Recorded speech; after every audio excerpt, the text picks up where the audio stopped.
From the front page of the Yonkers Statesman, November 4th, 1916.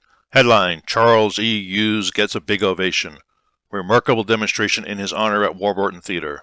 Declaring that if elected he intended to stand solely and exclusively for American interests and for a dominant Americanism, so that the opportunities of American life and the honor of the American name may be conserved, Charles E. Hughes, Republican candidate for the presidency, evoked a quick tumult of applause at the opening of his address in Warburton Theater late yesterday afternoon. It was a unique and wildly enthusiastic gathering. At 4 o'clock, more than an hour before the time scheduled for the opening of the meeting, nearly every seat in the place, in orchestra, balcony, and gallery, seemed to be occupied, and still there was a steady stream of people flowing into the building. The boxers were mostly occupied by women, and there were quite a number in other portions of the house.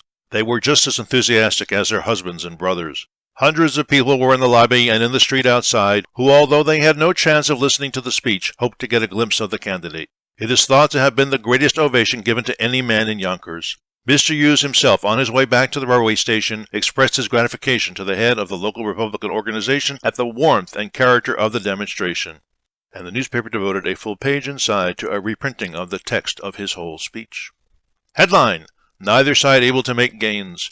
Heavy fighting continues on the battlefields on the Galician and Romanian frontier without pronounced gains for either side. Berlin reports French and British attacks during yesterday which were repulsed. The Austro-German forces have made little additional progress in their campaign against the Romanians.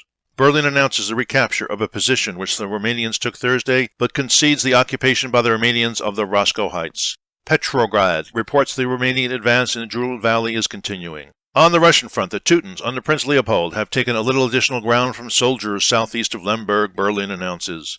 There was intermittent cannonading along the Somme front last night, the War Office announced today. Headline, Night service by trolley cars. This is believed to be the next step to be taken by Yonkers Railroad.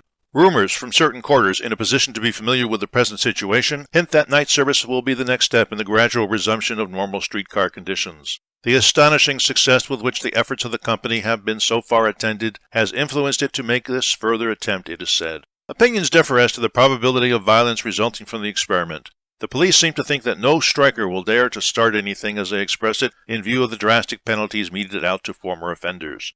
On the other hand, strike sympathizers say the men will have a better chance in the darkness of permanently disabling the cars and preventing operation than in the daylight.